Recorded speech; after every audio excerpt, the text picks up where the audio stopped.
Karibu kwenye habari za ulimwengu. Mvutano wa kisiasa na wa kijeshi kati ya Marekani na Iran umeendelea kuongezeka huku dunia ikishuhudia hali ya wasiwasi mkubwa juu ya hatima ya usalama Mashariki ya Kati. Mchakato mgumu wa mazungumzo kuhusu mpango wa nyuklia wa Iran umeendelea kukwama, hali inayozua hofu ya kuibuka kwa mgogoro mkubwa wa kijeshi. Chanzo kikuu cha mvutano huu ni msimamo wa Iran kuendeleza programu yake ya nyuklia ambayo Marekani na washirika wake wanahofia kuwa inaweza kugeuzwa kuwa silaha za nyuklia. Iran kwa upande wake imekuwa ikisisitiza kuwa programu hiyo ni kwa ajili ya matumizi ya amani, hususani katika uzalishaji wa nishati na maendeleo ya sayansi. Licha ya kauli hizo, hatua za Iran kuongeza kiwango cha urutubishaji wa uranium zimeongeza mashaka mapya katika jumuiya ya kimataifa, huku wachambuzi wa masuala ya usalama wakisema kuwa kiwango hicho kinaiweka Iran karibu zaidi na uwezo wa kutengeneza silaha za nyuklia endapo itaamua kufanya hivyo. Katika kukabiliana na hali hiyo, Marekani imechukua hatua za kuimarisha uwepo wake wa kijeshi katika eneo la Mashariki ya Kati. Hatua hizo zinajumuisha kupeleka meli za kivita, ndege za kijeshi pamoja na mifumo ya ulinzi, ikiwa ni ishara ya kuzuia hatua zozote zinazoweza kuhatarisha usalama wa washirika wake.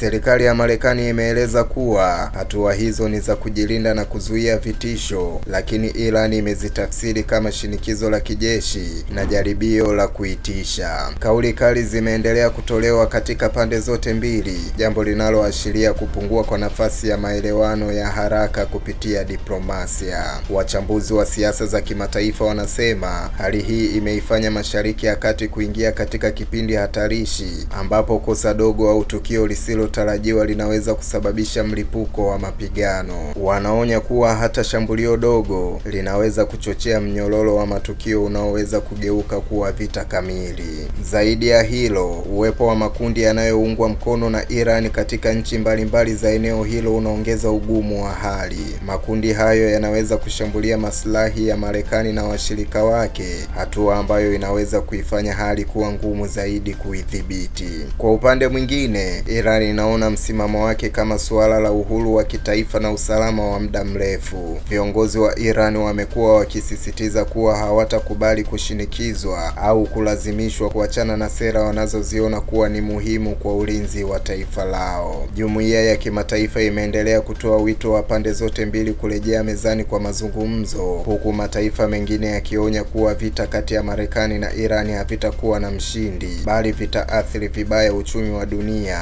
usalama wa nishati na utulivu wa kisiasa wa kimataifa. Hata hivyo, hadi sasa dalili za suluhu ya haraka bado hazijaonekana. Badala yake, kila upande unaonekana kujiandaa kwa hali mbaya zaidi, huku diplomasia ikiendelea kuwa katika hali ya sintofahamu. Kwa mtazamo mpana, mvutano huu unaonyesha changamoto kubwa ya siasa za dunia ya sasa, ambapo nguvu za kijeshi na shinikizo la kisiasa mara nyingi huchukua nafasi ya mazungumzo. Hatima ya mgogoro huu itaendelea kufuatiliwa kwa karibu kutokana na athari zake pana kwa amani na usalama wa dunia.